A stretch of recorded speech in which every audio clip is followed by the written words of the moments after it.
I remember one time were doing a deal with a major, and the artist like saw someone that worked at that company wearing like a branded tracksuit, and the artist was like, I want that tracksuit. And he got it.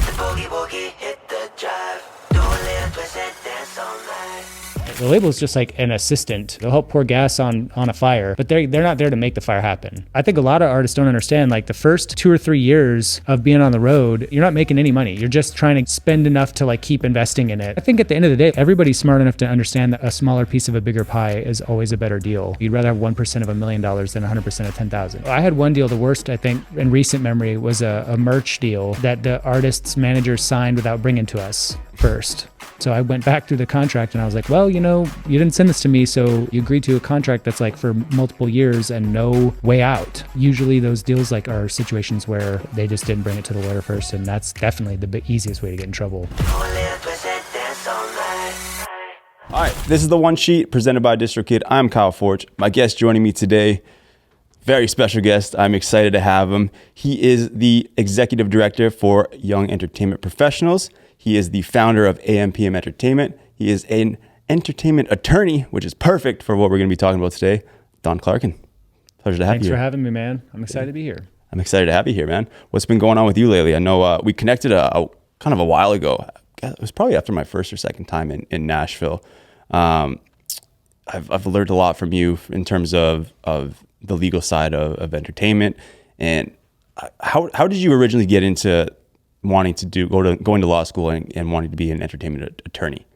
So when I first came to town, I was looking for just sort of a job in music, and I landed on doing some social strategy, digital media type stuff. And, I was working with a lot of people who are new to town and just trying to figure out what they're doing here and how to proceed through the entertainment business. And I got to a place with that pretty quick where I was like, ooh, how do I make money and survive here in town? And my sister's entertainment attorney at the time offered to have me come work for him for like 6 months, just doing like administrative tasks and stuff. And okay. I just fell in love with that. And I was like, this is a great spot to be. I love what they're doing here. And pretty quickly after that, booked a ticket to law school and did that whole thing. And, now I've been an attorney for 4 years. It's been a fun ride, man. You just got to find things you like, and that just worked for me. I just went right into it. It's been great. Where'd you go to law school?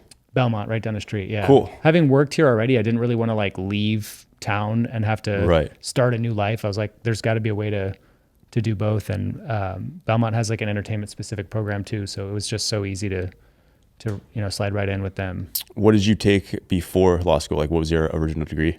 Or your undergrad, I should say. Yeah, I did a double major in political science and economics. So way different. Yeah, way different. Yeah. I actually worked at this place called Greater Nashville Regional Planning Council downtown. They do like grant writing and stuff for the counties of Middle Tennessee. A lot of the mayors and stuff just don't have the personnel to handle a lot of that stuff, and so they sort of farm it out. We picked up a lot of that, but I learned after like less than 6 months, I was like, no, this ain't it. After you spend 4 years going to college, you're like, oh, that was a horrible idea. Yeah. But no, I switched to music because my sister's a singer, and when I moved here, I didn't have any friends, I didn't know anyone, and she was just like, hey, why don't you come meet some of my folks?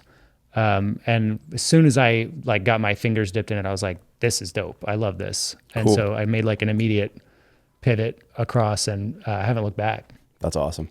I didn't even end up finishing my degree in university. I took sports business, and then after all like the sports specific courses were done, I was like, I don't give a shit about accounting.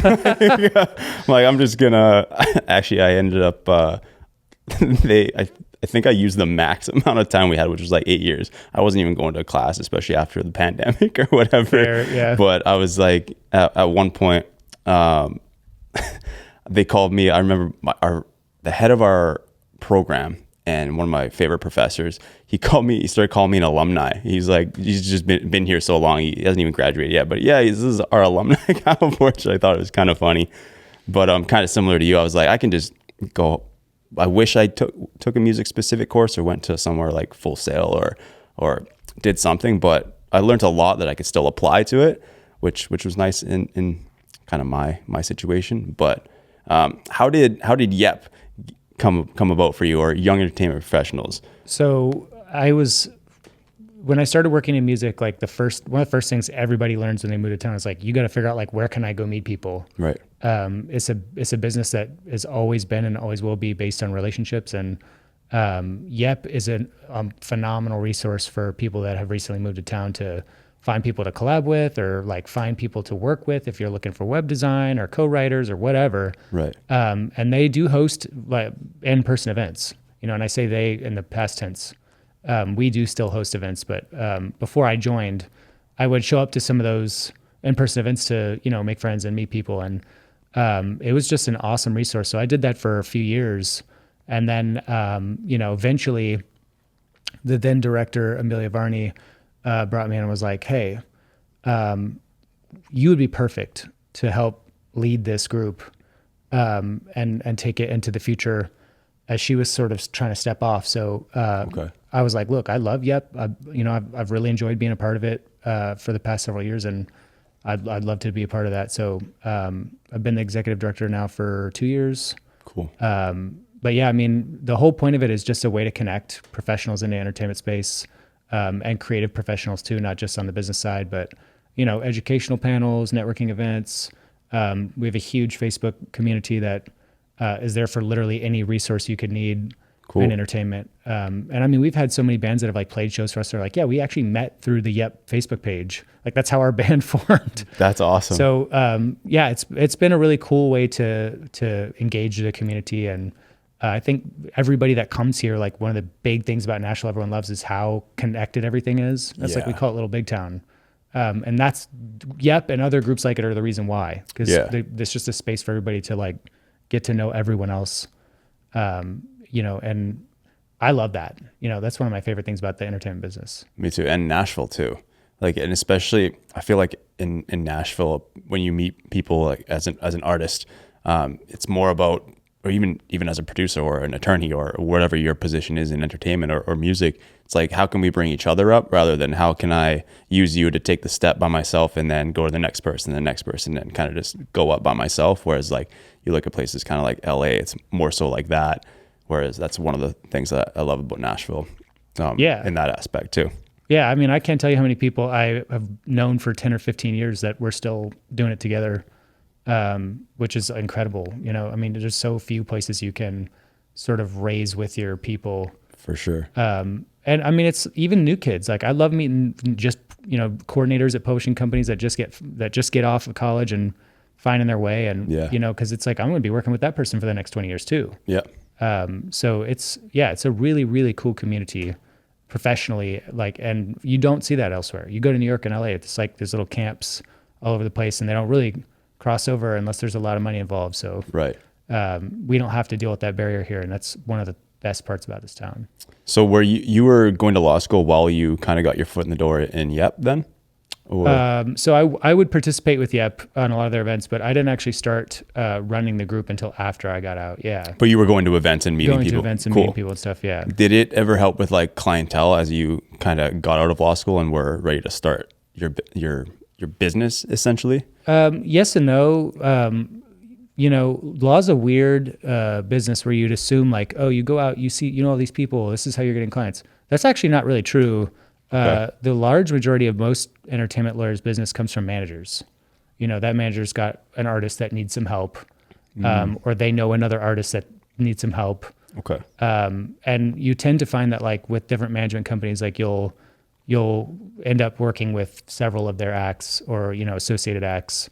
But I get most of my business from referrals. So a lot of it's just like for the love of the game, so to speak, the Yep stuff and other like community oriented things. Not to say it certainly hasn't, it's not that it's never been valuable, but yeah, it's never been like a driving factor for me in terms of why I do that. Okay.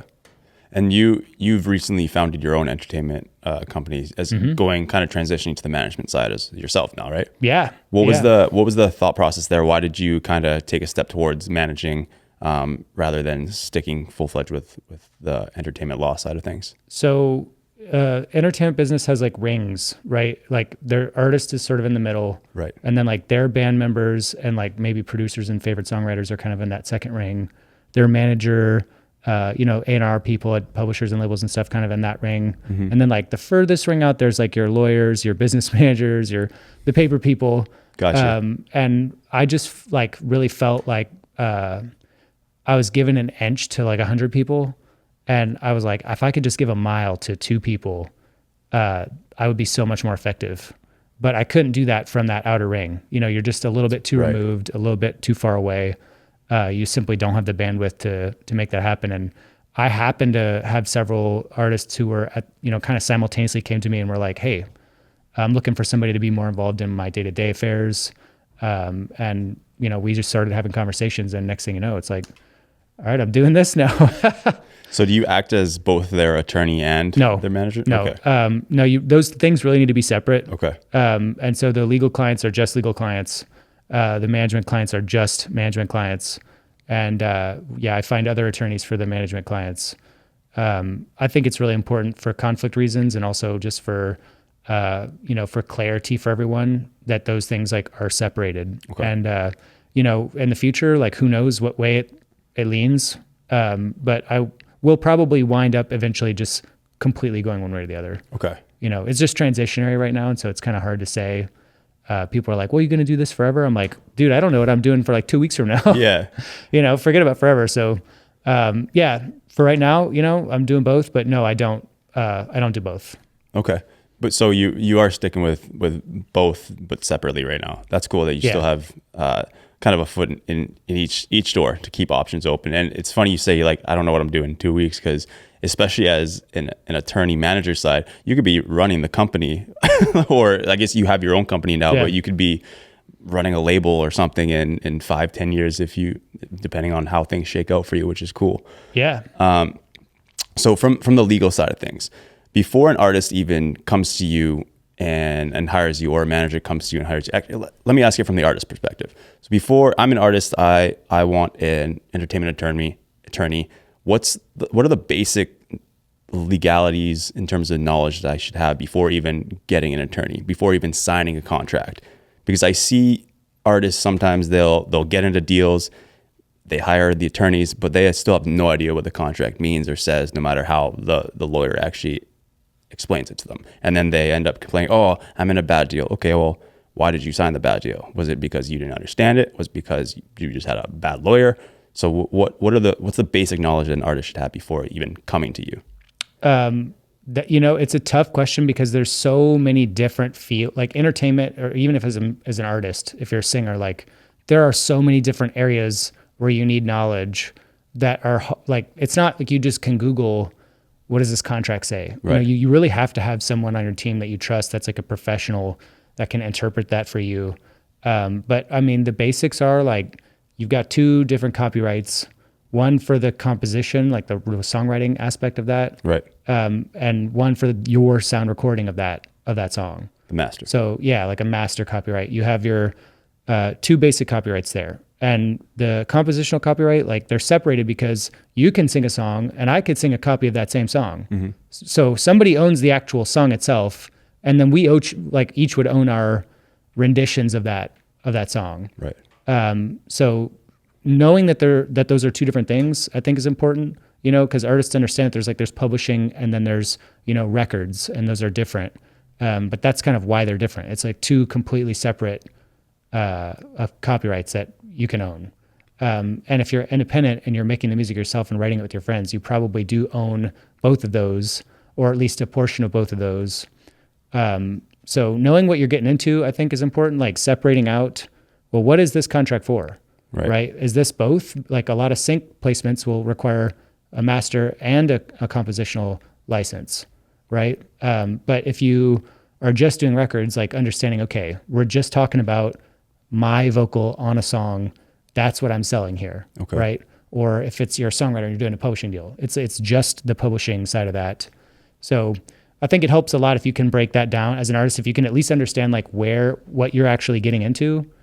Then understanding the contract's a little like easier to digest. Okay. Because there are so many artists that come here and they sign bad deals. Yeah. And they're like, oh, I got stuck in this 7-year blood contract. I'm like, yeah, man, that sucks. I hate that for you. But part of it is that there are bad attorneys, And I don't think that they're incompetent. I think they just sometimes have huge caseloads and are busy, and for better, for worse, like maybe didn't give that as much love as they needed to. And then sometimes like you get into conflict situations, and I see this all the time with like the TV shows, like the American Idols and all those talent programs, where the TV program says like, hey, there's a lot of contestants. We have an agreement. We don't have time to negotiate independently with every single person. So we're going to have like a group negotiation where this one attorney that is like chosen from our preferred list is going to do the negotiation on behalf of all of you. That's a sticky situation. It's like, well, who do they really represent? Like, they're supposed to be representing us, but yet they got picked by the other side, right? So like that never sits well with me. Unfortunately, in those scenarios, like you don't have a choice. If you don't want to use the contract attorney that they offer you, then they just simply won't have you on the show. So I think some of the bad deals are like situations that are, unavoidable, so to speak. And I hate that that's the case, but it just happens all the time. And I think finding somebody you trust is the most important thing. Somebody that like actually cares about you and like cares about what you're doing. They're going to make sure that you don't get into situations like that. Because that not having that relationship, when you just get handed an attorney, you don't really know them, and like you don't really know what they're about. Like those are the attorneys that end up, not paying as much attention or giving you as much as they could have to make sure that you don't get screwed. 90% of the time, that's how it comes to me, and they're like, "Well, I never even met the attorney that did this deal." I'm like, "That's a bad sign," So unfortunately, you can't. Once it's been signed, it's really difficult a lot of times to go back and ask for changes later on. But get somebody you trust, build a relationship with an attorney, like take them to lunch, take them to coffee, learn who they are, get them excited about what you're doing and familiar, because that's the best way to make sure that that person's going to really care about you. And I don't care how knowledgeable about you are about the law. Like if you're not a lawyer, you're just never, no matter how smart you are as an artist, that's just not your lane. Right. The same way that like I couldn't pick up a guitar and play the music like an artist would do. Even if I practiced for a year, I'd be terrible compared to them. Right. It's the same thing the other way around. For sure. So you got to have somebody that is a professional, and you got to just make sure that you can trust them and that they are really there for you. It's not like a manager where you can manage your own career, but you can't really do the legal stuff. You can't. Yeah. One, you don't have the license to do it, but True, the other two, it's you need to be able to understand it. But it's interesting that you brought up these shows having an internal attorney for the contestants, because that was something I was going to ask you about, because on a show I did, that's exactly what they did. And I think the contestants had an option to bring in their own attorney, but they were negotiating in a group setting with the attorney, exactly like you said. And when I looked at the deal, I was like, I wouldn't fucking sign this. Right. Yeah. What are these lawyers talking about? Like, this is the shittiest deal I've ever seen. And I've heard that first American Idol contract from like the first season was one of the worst deals in like the history of the entertainment industry. And it bothers me too. Like you said, it bothers you when that happens, because the artists aren't really getting a fair shake, and that's an easy way for the show to slide something in there that isn't beneficial for them. Yeah. And I mean, like every deal on the planet and every industry, it's a leverage-based thing, and they hold all the cards sometimes. And if you're an artist and you're just doing anything and everything you can to just try to get somewhere with it, it's a judgment call sometimes. I have artists come in all the time with deals like that it's tough, because it's not my job to provide them with like the business advice, just the legal advice. So, it's not my job to come in here and say, hey, you should do this or that. Like they say, hey, I want to be on this TV show. Here's the contract. Can you tell me what this says? I'm happy to tell you what it says. Yeah. I'm happy to tell you I don't think it's a good deal. But at the end of the day, like sometimes as an artist, you just got to make those gut calls and to say like, hey, look, I recognize that there's going to be consequences potentially if I do this, but maybe the benefit is worth that risk, so to speak. And like for Kelly Clarkson, that deal worked out amazingly. So, Carrie Underwood too. Yeah, Carrie Underwood. There's been a handful of people that have done really well with it, for everybody that has not done well with it. So it's hard to say don't ever do those. I think it's just important to know like what you're getting into and like the cost benefit of that. Like what are the chances that this goes south if I sign this, and like what am I actually giving up in order to like chase this opportunity down? The same thing with like a label deal. Like if you're Mariah Carey, you can get an incredible deal for $80 million. Yeah. And if you're a brand new artist that's never signed a deal before, like you're going to be struggling to pay your bills for the next couple of years. That's just the way business works. So you might get a 6-figure advance, but it's going to be an 80-20 or an 85-15 split, and you're going to be paying them back off of that 15. Right. Yeah. So yeah, I mean, at the end of the day, like, even in a terrible scenario where you have no leverage and it's a group negotiation and you didn't even get to pick the lawyer and you're like, I'm just kind of going to have to take this on faith. Even in that scenario, there's still sometimes reasons to do it anyways. And I think as an artist, it's just being informed that matters. Like, do you know what it is you're getting into? And even if you have a group, just as a heads up for everybody out there, if you have a group scenario like that and you didn't get to choose a lawyer, you can still hire another lawyer to take a look. They may not have the agency to like negotiate that contract, but they can break it down for you and digest it and say, hey, look, here's the layman's version of this so that you know what you're getting into. And I don't think that's a bad idea to just have another independent attorney take a look for you. No, I think a lot that's of people a great do it for idea. cheap. Yeah. Yeah. But they frame it when you sign up to those TV shows like that. You don't have that choice. They'll tell you like, oh, you just have to use this guy and he's going to tell you everything. It's like, no, go find your own guy, have that guy look at it and tell you what it says. Yeah.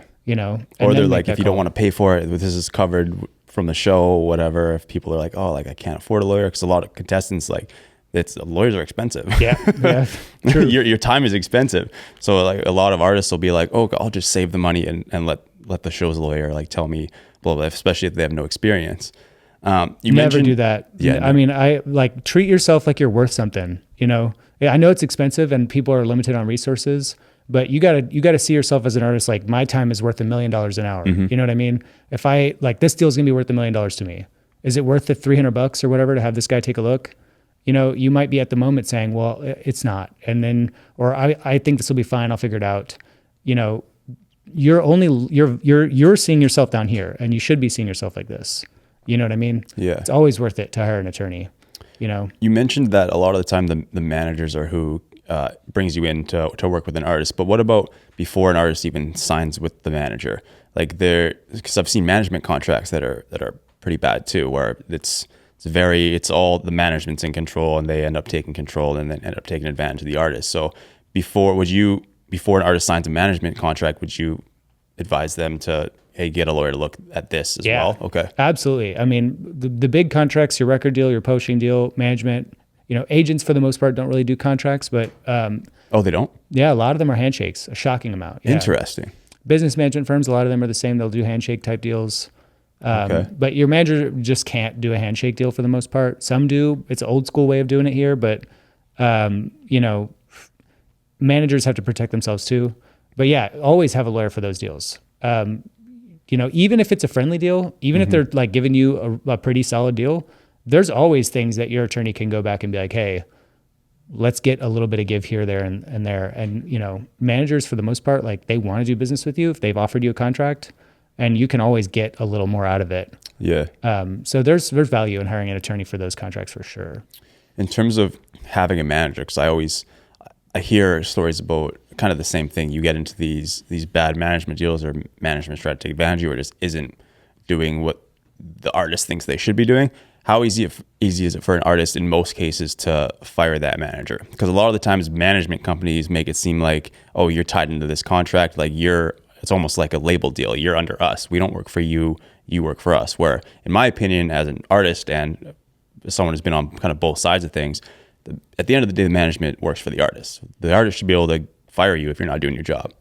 Yeah. For the most part, firing the manager is usually pretty easy. Where they get you is they'll have your records too, right? They'll say, hey, no one else is working with you. We end up having to wear all these hats. We want you to sign, development deal with us, or we're going to do publishing. We're going to do records. Those things, like, you can't fire them on, right? Gotcha. So then that's how they get you, because firing someone as a manager is for most contracts on the management side is pretty simple. It's like a 60-day notice or something like that. The third way that they get you is on sunsets. So like essentially there's a clause in there that says, hey, you can fire me whenever you want to, but you have to keep paying me a percentage for this certain amount of time. And, some people hear that word, artists will hear that word and have like a PTSD about it. But, it's a fair thing if done right, because on the management side, the manager looks at it and says, yeah, but if I build you up and then you go sign a big label deal or something, and then you're like, now I want a different, bigger, better manager, right? Then like I did all that work and you just fire me, and where's my protection from essentially unemployment? You know what I mean? So it's there to help make sure that they, bear the fruit of their labor, so to speak. And I think that's fair given the right context, but like really outrageous sunset clauses, you'll see some of those. But yeah, publishing and records are probably the big two, where like they'll trap you in there because they've got your records, or they've got your publishing or something, and they're locking you up and preventing you from going other places. And they use the guise of like, it's a development deal. Like, we're doing all that stuff for you. We're booking your rights. We're going out and helping you make records and paying producers and stuff. My attitude on that is like, look, man, if you're going to be a publisher, like, you should have a publishing company then. Yeah. Right? You should have an A&R staff. You should be pitching my songs. Are you doing all that? Because if you're not, I'm not interested in giving you publishing, just because you're booking rights. Like, most managers book rights. Mm-hmm. We want to make money, so it's like, I'm happy to do that stuff as part of the job, because if you go write a hit song, I'm going to get paid, but the idea of like, I'm not a publisher. Like, I don't have a publishing LLC that's set up, that's got staff, that's, built a catalog. And if you're going to give away your publishing rights, like, you need all of that stuff. So the development thing, like, that's the biggest one I've seen contracts where I'm just like, oh no. But yeah, that's for artists out there. That's what to look for. If they try to get you on publishing or records, take a second, step back and have an attorney look at that and make sure that it's all good in there. Interesting. Special thanks to our presenting sponsor, DistroKid. DistroKid is a service that more than 2 million artists use to put music into online streaming services such as Spotify, TikTok, Apple Music, Pandora, Amazon, Instagram, YouTube, and any others that you can think of. They don't even take a commission and offer unlimited uploads for a yearly subscription fee as low as $22.99. As many of you artists know, this is vastly different from the traditional model, which charges you up to $40 per release. And on top of that, they take up to 9% of your sales and streams. DistroKid also offers automatic payment splits, so you can easily pay your collaborators or be paid if you collaborate with someone or work on a track or album if you're a songwriter, producer, feature. And for all you cover artists, you can even upload your cover songs for $12 a year on DistroKid rather than paying a per release licensing fee. On top of all of that, they offer several free promo tools for DistroKid members and have several additional services like DistroVid for music video distribution and Mixia, their instant mastering service. If you're curious about artists who have used DistroKid and want to hear more about it from them, check out some of the testimonials at distrokid.com/love. DistroKid's goal is to reach more independent artists so that they can get their music out there. Use our promo code TheOneSheet for 30% off your first year when you sign up for a new DistroKid membership. Again, that's TheOneSheet for 30% off your first year when signing up for a new membership. From a leverage standpoint, you mentioned leverage as well, which I've talked about before, whether it's in my TikTok videos or even some other guests. Like, leverage is a huge thing when you're negotiating a record deal, because like you said, if you're a Drake or a Mariah Carey, you're getting these multi-$100 million deals. But if you're a new up-and-coming artist, it's likely an 80-20 kind of split, a bad deal or a 360 deal or whatever. Before an artist signs their first record deal, like say they're popping, maybe they have a song going viral on TikTok, like a lot of artists are nowadays, and they're getting scooped up by these labels. As an artist that's popping off on TikTok, but maybe doesn't have, the back catalog of songs, they haven't developed as an artist yet. Would you say stay out of the major label deal until you have a little bit more leverage? Because one song might seem like a lot of leverage, and they might give you a decent advance. Like maybe they give you a $250,000 advance just because this song went massive on TikTok. Mm-hmm. Would you say that's great? That sounds great right now, but if the next one doesn't pop off, they're just going to shelve you, or they're going to own everything for you? Would you tell them to wait until they have more leverage? No, I think if you're doing so, what happens a lot with the TikTok songs is there'll be one song deals. So it's like, hey, we want to buy this song from you. And one of the big values of having a big label behind you is like they can sort of pour, gas on the fire. Mm-hmm. You've got something that's already going. They can take it 10x. So if you've got a song that does that, like consider doing a 1-song deal with them, right? Like, oh, you want this song that did really well on TikTok? Like, what does that look like on a 1-song deal? And then you can get that advance, and you won't be locked in for the rest of your life or get shelved or whatever. You can have that success, and then maybe after that, like talk to them about future songs. But those are good. And usually you can get a better deal, like do a 50-50. And, if you've already had the song go viral. Like a profit share type thing. Yeah, those are usually like a 50-50 deal.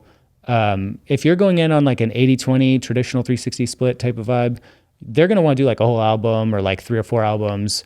That's just a completely different setup. And I think the most important thing there is like, do you have a team? Mm-hmm. If you're just an independent artist and you go viral randomly and you're like, oh, I'm going to sign this major label deal. If you don't have a manager and you don't have a publisher and you don't have an agent, you don't have a business manager and all these other people that are there to like make your business flow, the label's going to like, they'll spend money on that first thing. And then the second thing, it's like, they're going to be like, well, look, we don't do all that. Right. We're not going to book your tour. We're not going to, we're not going to go push for all these other things. Our focus is on the record. Right. And I think that's how people get shelved. The issue really is more that they don't have a group behind them that's like really doing stuff. Because if their management team is good, like they'll go make stuff happen without the label. Right. Right. The label is just like an assistant. Like they will help. They'll help pour gas. Again, like I said before, they'll help pour gas on a fire. Mm-hmm. But they're not there to make the fire happen. And I think a lot of people have a misunderstanding about like the role labels play. The same way I said at the very beginning, like how you have these separate copyrights. The label only deals with that one sound recording copyright. Right. And they only get paid, unless it's a 360 deal, they're only getting paid on that one copyright. So they only really want to worry about that actual record. They don't care about all this other stuff. And you need all that other stuff as an artist to like make your career flourish. So I think what happens is that kids will get signed and they won't have the team. Right. And then they don't know how to, like, how do I do this again, right? How do I take what I have and build a bigger stage for myself? And without that, the labels, it's not really their job to set all that up for you. So they don't really have a choice sometimes. They're like, well, if we don't have a vision and a goal and an achievable pathway to get there, like we don't want to spend $1 million on the next one. Right. So I'm not trying to say that they're always in the right, because there's definitely have been plenty of examples of labels that have been, acting on bad behavior. But for the most part, that's what I see happen is like people just don't have their teams together and they don't know how to build from what they had from that moment, Okay. But if you don't have the team, do the 1-song thing. Just tell them, look, dude, let's just do a 1-song. I'll take that advance. You guys can blow this up. We'll do a profit split 50-50 type of vibe. And then, we'll have some discussions after that. And in the meantime, go find that team, And would you say try to go into a licensing deal for that song, since you did everything yourself, rather than giving them ownership of it, like license it for X amount of years and then like profit share off that? Or how would you try to negotiate that deal? I think it depends on the song. Okay. And depends on the label. So if you're going to go talk to a major label, they're very rarely willing to do a license agreement, but they're also usually a lot more willing to spend money. If you want to go to a smaller label, independent label, distribution company, they're a lot more willing to do the licensing type deals, which frankly, I think are a better deal for artists. And in the long term, I think we'll head just in that direction generally. I see it happening more and more now. Yeah, I mean, they just make sense. You're only going to make money on a song for, unless you like the rare song, like the Mariah Carey Christmas song or something. Like every year it's number one on Billboard. I think she makes like $80 million a year or something on that song, or some like outrageous amount of money. Yeah. Or I don't know if that number is correct, but it's some outrageous amount of money. That makes sense just from the publishing side too. Yeah. It's on the radio nonstop in Christmas time. But that's the exception. The rule is most songs within 10 years, like they're not really generating revenue anymore. Right. So it's like, well, why do you need it after 10 years? Like, what are you doing with this song? It's just going to sit in your catalog. But me as the artist, like I can go find a new home for that. I can go chase something down for that you guys just don't have the bandwidth to deal with, because it's my art and like I want to see it flourish. Right. But yeah, sometimes like once the labels get a hold of it and they own that song, like unless there's a reason for them to want to do something with it, after it's done generating revenue, it just goes and sits in the vault. And that's really an unfortunate, place for those songs to land. So if you can get the licensing deals, those are definitely the ones to have. The bigger the label and the more money they're spending, the less likely you're gonna be able to get that. But I see them all the time, even for the one song viral situations where there'll be a label that comes in and does a licensing deal for those. And those are good deals, I think. You give up a good chunk of money, but they'll take it from 1 to 10. So I'm a fan of them. There was do you remember the song Jordan Belfort? It was like, I've been getting dirty money, Jordan Belfort. Yeah. So I know Dill, who was one of the artists on that song, and he did my sports podcast, funny enough, like years ago. Mm-hmm. And he came on talking about when they signed their deal with Atlantic, and they got less than a $50,000 advance for that song, which was blowing up at the time. Before TikTok, but still it was a viral sensation, especially in all the college campuses around North America. But he was saying that at the time I forget if they were on what distributor they were with. It might have been DistroKid, shout out sponsor. But basically he said that at the time they were making more per month as independents than anyone else has in that distributor's history. And then they end up signing the deal because they sold them on the dream and how they could take them to all these other places for even less than what they would have made that month. Why was that? Do you think that was just a bad advisement from the lawyer side, or why would someone go into a deal like that? Do you think? Obviously you can't speak for them, but that's obviously something that I would assume that's me, you're gonna say, what the fuck are you doing? Yeah, I think you got to think about the bigger plan. Like if this is it for you and like you're like, hey, I just want to make money on this song and like let it ride and like I've got my own vision for the future, mm-hmm. then yeah, if you're making good money, like there's no need to change that up. And I'm pretty sure DistroKid doesn't even charge you to be on their platform, so you get to keep all the money, which is huge. They just charge you the monthly membership, and then you keep like $10 or whatever, and you get to keep all the money. Or is it yearly? I think it's yearly membership now. It might be like $50 for the entire year, unlimited. Something super cheap. Yeah. I mean, in that scenario, like just ride it, man. That's a great setup, and you're obviously making money and doing well. I think for a lot of artists, though, they want to take these viral moments and say, hey, look, how do I take this moment and then become the next big star, right? And there's a lot of steps in between. But your independent distributor that you're paying $50 a year to be at, like the reason it's so cheap is because they're not gonna really do a lot to invest in you as an artist. And on rare occasions, obviously they do deals, but like for the most part, that you own the business, you're 100% owner, you're gonna be doing all the work. Yeah. And if you're wanting to be the next big thing, the major label that takes that song and gives you an 80/20 or whatever, you're betting that takes you up 3 or 4 or 5 notches, so that in the future, like you're just going to get bigger and bigger. It didn't. They got shelved. Yeah, that happens. That does happen. So again, like I said, sometimes it's gut calls where you're like, hey, look, what's the risk versus reward in these deals? And when you're doing an 80/22, it's that's a tough deal because you've got. Mm-hmm.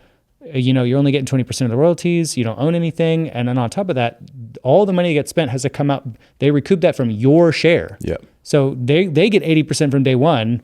You start getting 20% after you pay them back every penny that they spent. Out of your 80, right? Out of your 20%. Out of your 20%, yeah. So you paid all the costs at the end of the day, right? And unless you never make the money back, like the deal is you pay all the upfront costs and we keep 80% of the money. Which is, arguably like a pretty terrible deal. But I mean, the labels do have a lot of relationships that without them, you just can't proceed. You like country radio for being an obvious example here in Nashville. Like they pretty much have it wrapped up. They're like Drew Baldridge, for example, had the first like independent #1 recently. Yeah. And that I think was the first time that's ever happened. Every other artist in history of country radio has been with the major label, or a larger independent label, and that's just how it goes, And so if you're like, I want to be on the radio, I want to have my song playing in my hometown, you have to do that, and that's why I say, even though they're not great deals financially always, you have to look at the bigger picture and say, like, where am I trying to get with this? And if you have a viral song and you sign a deal and it doesn't pan out for you, that sucks, and I hate that for you. But the same way you went viral once, like, just keep pushing. I think you're ultimately the captain of your own ship, and as long as you keep doing your thing, if you're talented and you have the willpower to push, you can have that moment again, and the next time you'll be in a better position. You'll have learned more. You'll know what to do and what not to do. Because I'll tell you what, even if you had a label that didn't want to put your music out, like there's so many avenues for creators right now to be out there and be pushing their content, pushing their personality and telling their story, even outside of their music. If I was at a major label and they weren't wanting to put my music out, I'd be like, great, okay, well, let me go do podcasts. Right. I'm going to go put out some YouTube series, or I'm going to put out some, non-musical content, be on TV shows, whatever it is else you can be doing. And still stay relevant and stay in it. Yeah. And then maybe if you get out of that deal, great. If you don't get out of that deal, eventually, if you're doing a lot, they might say, hey, maybe we were wrong. Maybe we should put this music out. Don't count on that, but there's always that possibility. So, it's business and it can be cutthroat, but I would, as scary as it is, like there are reasons, and that makes sense for people to keep doing these deals. For sure. And they are doing them. So, they wouldn't be if it was just a straight up bad deal and no one would do it. So we both mentioned 360 deals there. And I think there's a big misconception about them in a lot of ways, because you always hear artists talking about horror stories about what they've heard about 360 deals, but I don't think a lot of artists understand them. Can you go over it really quick? What exactly is a 360 deal, and why do so many artists think they're horrible? Yeah. So, and in your opinion, are they? The short answer is yeah. If you can avoid them, definitely avoid them. The long answer is they're not a horrible deal by their nature.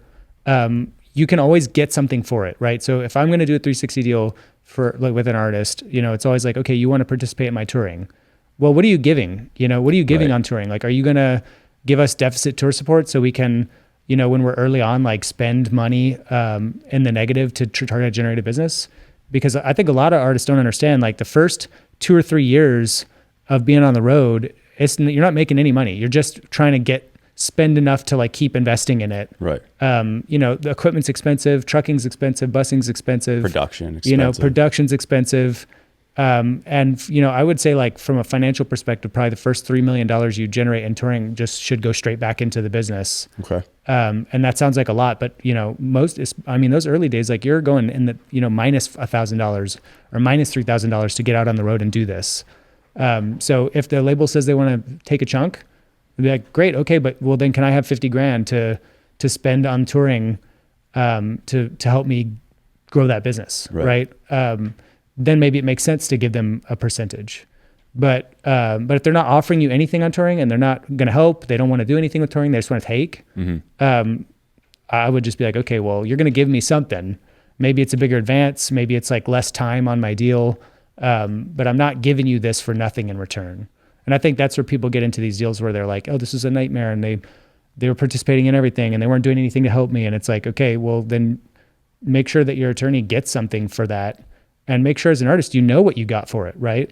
Go back and ask like, okay, why did we agree to this? What did we get in exchange, right? But they're not horrible deals by their nature. It's just like everything else. You're working on leverage. You're trying to do the best you can.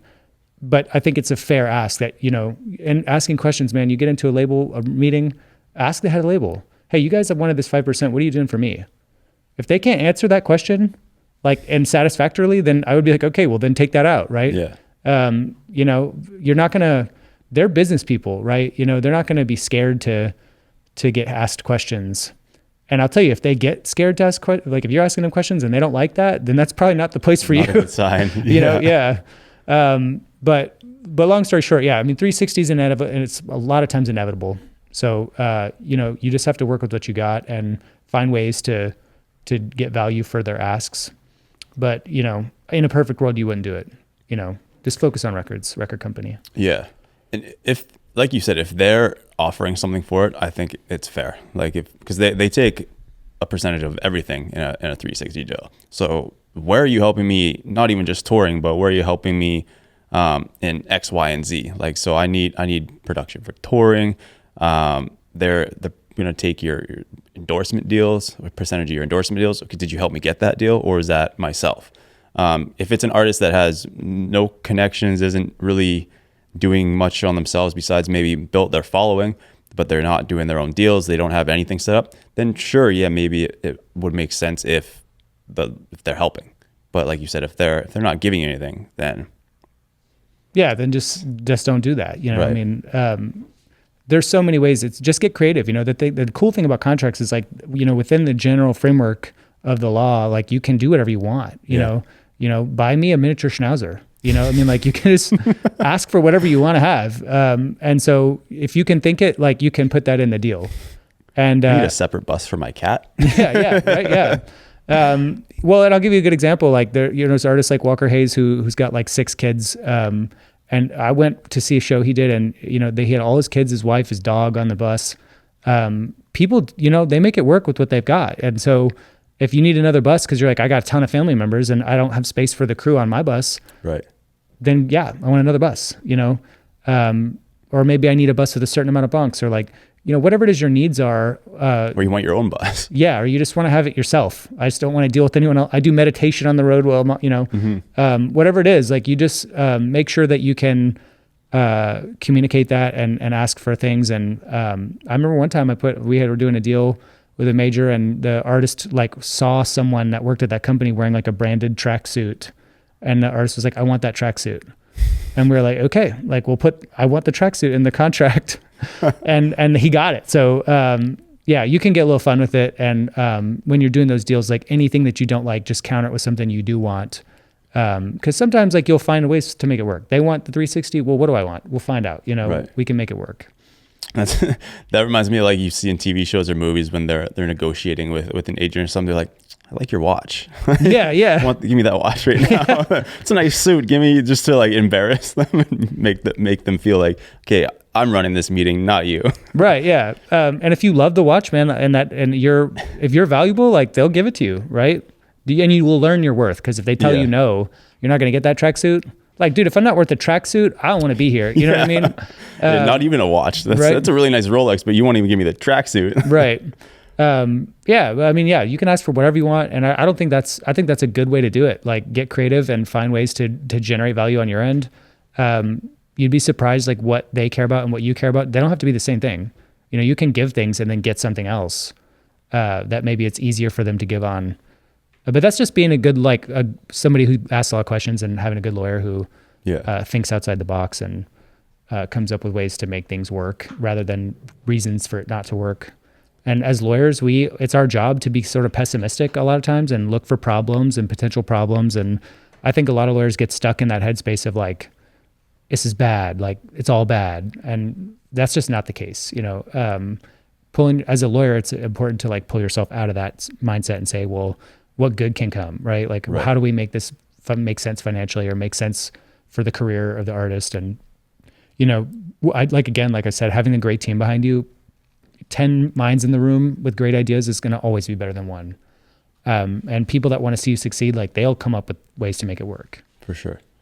Have you ever had to get any artists out of a bad deal, and you don't have to mention any names, obviously, or details of like, you don't have to say any names.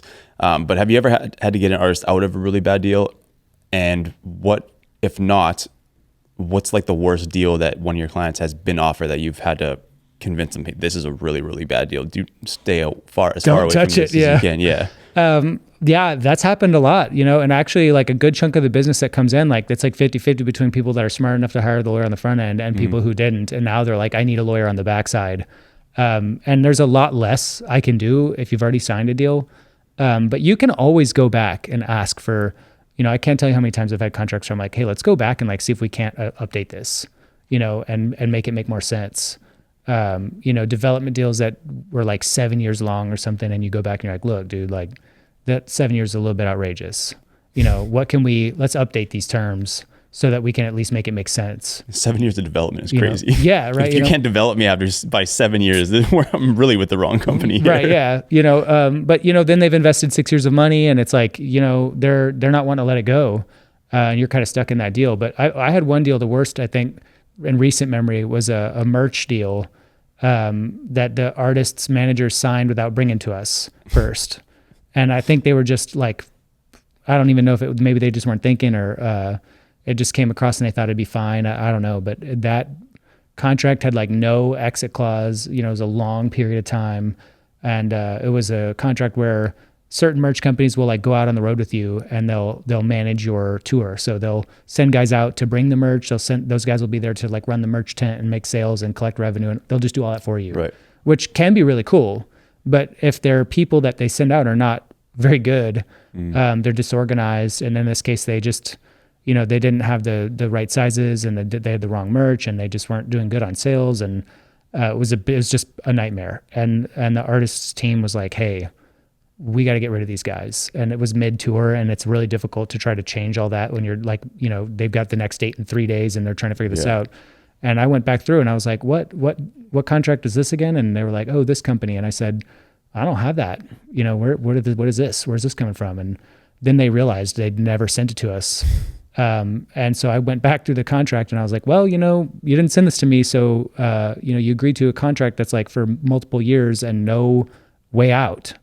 And we ended up having to pay a very heavy buyout fee, buy out all the existing merch, like a projected profits, all this. It was a really bad situation. Luckily, this artist had a little bit of cash on hand to help, just get out of it and move on. But there was just nothing we could do. It was like we're in this, or we got to give them what they asked for. Usually those deals like are situations where they just didn't bring it to the lawyer first, and that's definitely the easiest way to get in trouble. Yeah, that's crazy. And they already had, you were already fully working with them. It's not like they hadn't hired you yet. They didn't. They were working with you, and they're like, no, we're just not going to send it. They just didn't send that one. Yeah, that's insane. Yeah, it was a weird, I think it must have been a situation where they just thought it had been looked at, or, sometimes when you have a lot of team members involved, like the stuff just kind of gets, between the cracks, but it was a bad situation. And we tried to go back and make adjustments, and, once you've signed the deal though, they don't have to agree, and I've done some deals that were bad deals and that we got them out of, or like updated the terms and helped make it make sense. But sometimes you go back to those teams and they just say, no, I'm good. We're good. We're just going to keep it the way it is, and, sue us. And, no, you just never want to go there. Right? And, unless it's worth like millions of dollars, the lawsuit is just such a pain in the butt. It costs so much money. It takes so much time. It's not worth it. Yeah. It's just never worth going to court unless you're going to, and you're going to make millions on this, then it's worth it. Otherwise, just avoid doing that. But so you represent Callum Kerr. Yep. Who came on the show. Thank you again for sending him our direction. He's an interesting case because he's not just a musician, he's also an actor, with big shows, Netflix, and he's now signed a record deal. So when you're, obviously without going into detail about the confidentials of his contract, what are different things that you have to be aware of when negotiating a TV contract and negotiating a music contract? Are they similar, or are they how different are they? Okay. Completely different. Yeah. The nice thing is, I think for people for creators that do both, that are on both acting and on the artist side, they'll tend to have different attorneys for different aspects of their business. Okay. Same thing where like an actor and a singer might have a different acting agent and a different musical agent, or a different acting manager than their musical manager. If you're smart, like Cal is, like he's got people on both sides. Which is just more people to make things happen. And you want people on your team to like live their role and like do what they do. So mixing all of that together and trying to find one person who can like do it all, that just doesn't exist. I don't think there's any acting agents or musical agents that are like going to be able to be the best at both worlds. Okay. And the contracts from the legal end are so different that I do plenty of film projects too, but I try not to mix those two things together. So if, as far as the contracts are concerned, when you're looking into like, well, what am I having to look out for? It doesn't usually interfere. It usually doesn't interfere. But sometimes things like participation in 360 situations, it's like, well, you need to make sure that like acting's carved out of that, right? Like, right. That was going to be another question. Acting gigs are not part of this. Any sort of non-procured sponsorships and endorsements, meaning like the whatever musical person wants to participate, like a label that wants to do 360, that label is not participating in anything that got procured on the acting side. Or a big one is like, let's say they want to go sing a song on TV for a TV show. Most labels have like an exclusivity clause, like you can't go record for anyone other than us. But obviously if for example, and this is a hypothetical, but like if Callum was going to go do a Broadway type movie where he's doing a musical, he has to have the right to then go be recorded, musically recorded by a third party. Okay. Because it wouldn't be run through that label, it'd be run through the film side. So, just being cognizant of that stuff and like making sure that you carve out all of that stuff in the contracts. And that music production could be a competition of the label on the music side. Like you look at Universal Warner, they do both. Yeah. So like if he's signed to Universal and the show is under Warner, but it's a musical, then it's like, oh, they're kind of getting some of his musical stuff from the show too. So is that something that could be harder to negotiate if it's like a competition, or they usually... They usually don't like it. Obviously, they want to be exclusive and they want to have all the rights. But, if you're successful as an actor, it's a leverage thing. Like, look, man, I'm not going to do this deal with you if you don't give me this, because I've got an existing business over here. It's thriving and I'm not willing to give that up. So I think the leverage matters. If you're, an actor and you're just starting and you've done maybe like a few TV spots and you haven't really, blossomed yet, so to speak, right. It's a different question. Cause it's like when you say, hey, can I carve this out? And they say, well, what are you doing with it? Right. What is it you need to carve out? And you're like, well, some hypothetical Marvel movie I might do, like if I'm lucky, that's a harder pitch than being like, we just did 3 big TV shows. We've got 3 more next year. This deal isn't going to work unless you're willing to take this out. Right. And we want to work with you, but we also have existing commitments. And I think at the end of the day, like everybody's smart enough to understand that like a smaller piece of a bigger pie is always a better deal. You'd rather have 1% of $1 million than 100% of 10,000. You know what I mean? Right. Just because even though they like hypothetically could come out the same, like you just have a better shot at a longer, more successful career. And even like the various parts and pieces, like your manager and your agent and stuff, like they usually don't cross. So like if the acting agent goes and gets you a gig, like your music agent is not trying to commission that, right? Okay. And same thing on the other side, like on touring, like your acting agent's not going to show up and say, hey, you played these stadiums this year. I want my 10%, right? Yeah. Because they just had nothing to do with it. And from a practical perspective, usually everybody's pretty chill about just only sticking to their piece of the puzzle. But yeah, I mean, you think about any like general celebrity, big celebrities, Kim Kardashian's, like those kind of people, they're doing everything, right? Yeah. They're doing all sorts of stuff. They got Massive product lines, teams. TV shows, they're singing, they're doing everything you can think of. How would they be able to operate if everything was exclusive? It just wouldn't, it wouldn't make sense. So, even if you're just a singer, like there hopefully will come a point in your career where that's you too, For right? Sure. And so, yeah, I think if you're already doing it, obviously you got to carve it out now, but the more leverage you have, the easier it is to get people to agree. That's kind of like myself. I've always wondered that because obviously music was kind of my main thing and the thing I always wanted to do. But then I started doing TV and the podcast. I'm like, if I ever sign a deal, I was like, I don't want them trying to take all that stuff too. Right. In terms of someone like Cal, which you're managing now, you're no longer his attorney, right? He has a different attorney now. Okay. Yeah. Mm-hmm. So even when you're his attorney, and he's kind of just getting into country, but he's already had Netflix shows. He already had experience as an actor. He's already got a big following. Are you pitching him to labels? Are you I know you would be as a manager, but as an attorney, are you ever finding yourself trying to get them a deal or introduce them Sometimes, to the right people? Or is that where you kind of switch over? Hey, I'm going to go more on the management side.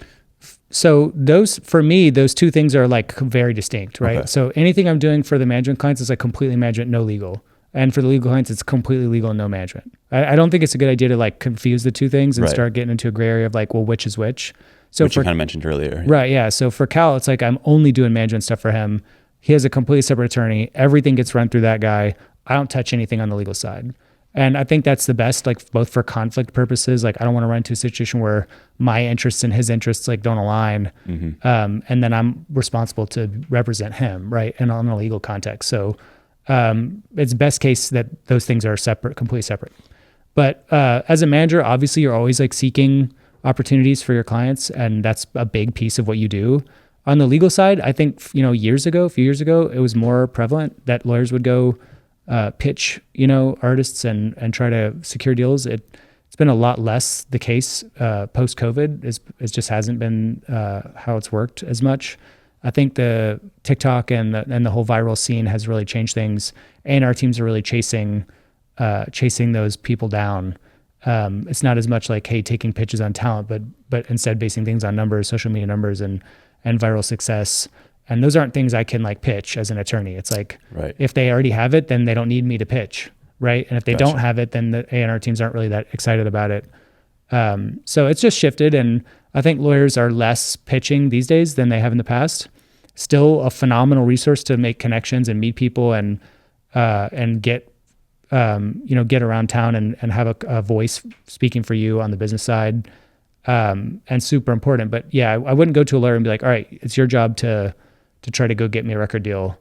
Especially considering it's like, all right, cool. Well, those phone calls are $250 an hour. So, you could probably find somebody to do that for cheaper or on commission. And I think that's what managers are for. So, hey, when you've got that Netflix money, you just say, there you go. Charge it. Right. I wish, man. I wish that would be the case. I'd love that, Soon. Yeah. You guys have some big projects coming out. Yeah. But yeah, for Cal, like even on a management side, and I'm willing to say this for my part, like I don't do anything for him on the acting side. So, he's got a separate acting manager, and I just do the music stuff, and that's my wheelhouse. That's where I thrive and what I know. And this is the exact same for her as acting guy, right? Like we both have a lane and we know where we're going with that. And that's the best way for everybody to find success, and working together as a team and making sure that like we're communicating about what we're trying to get done for the year, helps a lot. But yeah, I think like for guys like that, eventually the goal is to have like 100 people working for you, or for 500 people working for you, and have everybody have like a little piece of that. Cause more money that is coming in, the less I have to take to make a living. So nobody wants to be greedy. Done. Hopefully. Thank you. Yeah, exactly. Thank you so much for joining me, man. I appreciate you being here. I think it was really beneficial for the audience to hear more of the legal side. And there's so much more we could get into in terms of the in-depth. But these questions are a lot of, what I see artists still struggling with online, especially when we talked about 360 deals, record deals in today's kind of climate, staying independent versus signing a deal. Like you said, it's all about leverage. Thank you for being here. Yep. Young entertainment. Hire an attorney. Never go without the attorney. I'm going to put his number in the description. Young entertainment professionals. If you're in Nashville, check it out. Show to the Instagram real quick so they can find that. And it's at Yep Nashville. Mm-hmm. Shout out your Instagram, your AM PM entertainment. Mm-hmm. If you need a manager, if you're enough of a business to need a manager or a lawyer, this is the man you got to call. I know when we start getting network deals for this podcast, he's the one you're going to be talking to. So thank you, man. Appreciate you. And all right, bud. We'll chat soon. Yes, sir.